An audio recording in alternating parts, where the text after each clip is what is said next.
ভারত বনাম অস্ট্রেলিয়ার তৃতীয় টি-20 ম্যাচে ভারত কিন্তু খুবই একটা থ্রিলার ম্যাচ আমরা বলতে পারি, যেটা কিন্তু ভারত খুব ক্রিটিক্যাল একটা পজিশনে গিয়ে কিন্তু 9 বল থাকতেই লাস্টে কমফোর্টেবলি 5 উইকেটে জিতে গেছে। এবং এই ম্যাচের যদি আমি লেখাজোখা বলি, এই সিরিজের প্রথমবার অস্ট্রেলিয়া কিন্তু প্রথম ব্যাটিং করে এই টি-20 সিরিজে, এবং অস্ট্রেলিয়া প্রথম ব্যাটিং করতে এসে অস্ট্রেলিয়াকে আজকের ম্যাচের শুরুটা যেভাবে আর্শদীপ সিং দেয় সেটা কিন্তু বলবারই বিষয়। আমরা কিন্তু কন্টিনিউয়াসলি বলে যাচ্ছিলাম, কেউ বলুক না বলুক আমি তো বলেই যাচ্ছিলাম যে আর্শদীপ সিং এই টিমে কিন্তু ডিজার্ভ করে, এই টিমে তার ফার্স্ট প্রেফারেন্সে চান্স পাওয়া উচিত। সেই আর্শদীপ সিংকে আজকে চান্স দেওয়া হয়। টিমে বলা যেতে পারে অনেকগুলোই চেঞ্জেস হয় আগের ম্যাচের থেকে। টিমে আর্শদীপ সিং আসে, এবং আর্শদীপ সিং শুধু না, ওয়াশিংটন সুন্দরকেও টিমে নিয়ে আসা হয়। সঞ্জু স্যামসন ড্রপ হয়ে যায়, জিতেশ শর্মা আসে, এবং তার সাথে সাথে এটা যদি আমরা দেখি নর্মালি, তার সাথে সাথে কিন্তু ওয়াশিংটন সুন্দর কুলদীপ যাদবের জায়গায় আসে, জিতেশ শর্মা আসে সঞ্জু স্যামসনের জায়গায়, এবং আপনার হর্ষদীপ সিং হর্ষিত রানার জায়গাতে কিন্তু এই টিমে আসে। এবং এই টিম খেলা যখন শুরু হয়, অস্ট্রেলিয়ার স্টার্টিংটা খুবই বাজে হয়। হর্ষদীপ সিং একদম প্রথমেই ট্রাভিস হেডকে আউট করে দেয়, মাত্র 4 বলে 6 রান করে ট্রাভিস হেড। তারপর মিচেল মার্শকে বরুণ চক্রবর্তী আউট করে দেয় 14 বলে 11 রানের স্কোরে। জশ ইংলিশও আজকের শুধু এদিক ওদিক করছিল, সেও ভালো খেলতে পারেনি। হর্ষদীপ সিং তাকেও আউট করে দেয়, মাত্র 7 বলে 1 রান করে জশ ইংলিশ। কিন্তু তারপরে টিম ডেভিড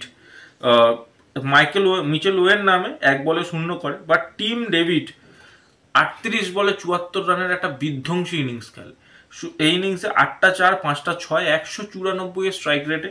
টিম ডেভিড কখনো 4 নম্বরে ব্যাটিং করে না, বাট আজকে তাকে 4 নম্বর পজিশনে খেলানো হয়, এবং সে 38 বলে 74 রান করে 194 স্ট্রাইক রেটে।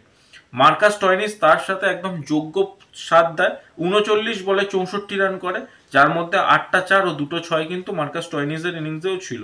যদিও মার্কাস টয়নিস লাস্টে আর্শদীপ সিং এর বলে আউট হয় ও টিম ডেভিডকে শিবম দুবে আউট করে, এবং ম্যাট শট 15 বলে 26 রান করে, ও জাভিয়ার বাটলেট 2 বলে 3 রান করে নট আউট থাকে। অস্ট্রেলিয়া টোটাল স্কোর করে 186 রান 6 উইকেটের বিনিময়, এবং আর্শদীপ সিং ইন্ডিয়ার হয়ে সবচেয়ে বেশি উইকেট নেয়, 3টে উইকেট, 4 ওভারে 35 রান দিয়ে 3 উইকেট নেয়, যেখানে বরুণ চক্রবর্তীও 4 ওভারে 33 রান দিয়ে 2 উইকেট, ও শিবম দুবের 1 উইকেট থাকে। যদিও শিবম দুবে অত্যন্ত বেশি মার খায়, 3 ওভারে 43 রান শিবম দুবে কিন্তু কনসিডার করে।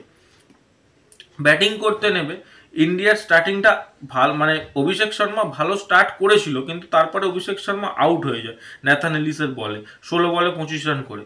শুভমান গিল অ্যাজ ইউজুয়াল তার ফ্লপ শো এই সিরিজে থাকছেই, 12 বলে 15 রান করে। সূর্যকুমার যাদবও একটা বিধ্বংসী ইনিংস খেলার দিকে এগোচ্ছিল, মাত্র 11 বলে সে 24 রান করে ফেলেছিল, কিন্তু আনফর্চুনেটলি মার্কাস টয়নিসের বলে সেও আউট হয়ে যায়।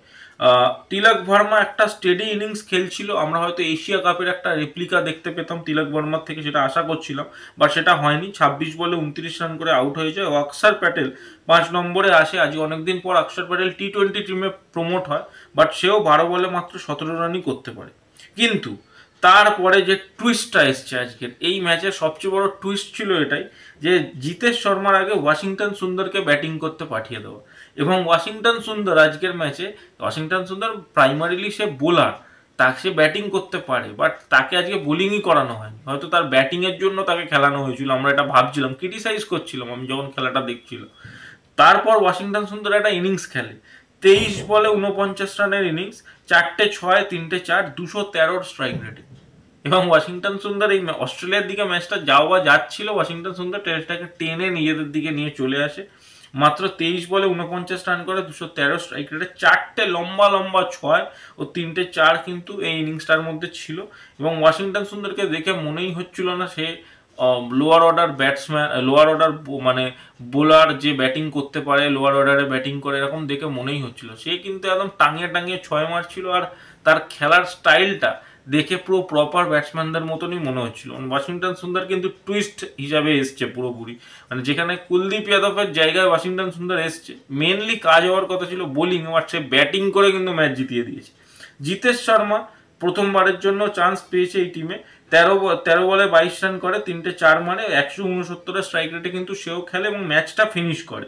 ও 5 উইকেটে ইন্ডিয়া জিতে যায় 9টা বল থাকতে, এবং এই সিরিজটা কিন্তু 1-1 টাই হয়ে যায়। বাট এখানে কিন্তু প্রশ্ন শেষ হচ্ছে না, প্রশ্ন কিন্তু থাকছেই। ভারতীয় দলের যদি কিছু কিছু প্রশ্ন যেগুলো আমাদের মাথায় আসছে, সেই সমস্ত প্রশ্নগুলো যদি বলা যায়, শুভমান গিল সবচেয়ে বড় প্রশ্ন কিন্তু এটাই। টিম ইন্ডিয়া কন্টিনিউয়াসলি ব্যাটিং করছে, তাকে ভাইস ক্যাপ্টেন্সি দেওয়া হয়েছে, সে ওপেনিং পজিশনে খেলছে, কিন্তু একটা যদি আপনি কথা ভেবে দেখেন, সঞ্জু স্যামসনের দোষটা কী ছিল? এই কথাটা কিন্তু, আমি জিতেশ শর্মার এগেনস্টে নই বা আমি শুভমান গিলকেও পার্সোনালি হেট করি না, বাট একটা জিনিস তো ভাবতে হবে, সঞ্জু স্যামসনের দোষটা কী ছিল? সঞ্জু স্যামসন যে ইন্ডিয়া টিমের প্রথমে ইন অ্যান্ড আউট হতো, বাট যখন টি-20 টিমটা ইন্ডিয়া নতুন করে বিল্ড করছিল, সেই টিমে অভিষেক শর্মার সাথে সঞ্জু স্যামসনকে ওপেনিং করানোর একটা ডিসিশন নেয় ইন্ডিয়ান টিম ম্যানেজমেন্ট, এবং সেই যখন ওপেনিংয়ের ডিসিশনটা নেয়, তখন কিন্তু সঞ্জু স্যামসন বিধ্বংসী খেলে, ঘরের মাঠে সেঞ্চুরি মারে বাংলাদেশের বিরুদ্ধে, সাউথ আফ্রিকা থেকে 2টো সেঞ্চুরি থাকে, এবং সঞ্জু স্যামসনের ইনিংসগুলো একের পর এক মানে বিধ্বংসী ইনিংস ছিল। যে কটা সেঞ্চুরি সে মেরেছে মোটামুটি একতরফা ভাবে ইন্ডিয়া জিতেছে সেই ম্যাচগুলো। তো সেই প্লেয়ারটাকে তারপরে শুভমান গিলকে টিমে ঢোকানোর জন্য সেই প্লেয়ারটার পজিশনটা ওপেনিং থেকে কখনো 5-এ কখনো 7-এ এরম করা হয়। এশিয়া কাপেও এইভাবেই চলে, যদি এশিয়া কাপ ইন্ডিয়া জিতে যায়। এর আগের ম্যাচে হঠাৎ সঞ্জু স্যামসন কিন্তু মেনলি 6 নম্বর 7 নম্বরে খেলছিল, তাকে টপ অর্ডারে খেলানোই হচ্ছিল না, 5 নম্বরে খেলছিল ম্যাক্সিমাম। বাট হঠাৎ করে গত ম্যাচে যখন হেজেলউডের বল সুইং হচ্ছে, কোনো ব্যাটসম্যান দাঁড়াতে পারছে না, সেখানে তাকে 3 নম্বরে পাঠিয়ে দেওয়া হলো, এবং একটাই ম্যাচ সে টপ অর্ডারে গিয়ে ফ্লপ হলো, পরের ম্যাচে ড্রপ। সো এই জিনিসটাই আমার মাথায় ঢুকছে না, সঞ্জু স্যামসনকে তারপর থেকে আর ওপেনিং পজিশনটাই আর দেওয়া হলো না। সে এত ভালো ওপেনিংয়ে খেললো, তারপর থেকে তাকে ওপেনিং পজিশনটাই আর দেওয়া হলো না, এই জিনিসটা আমি মানতে পারিনি।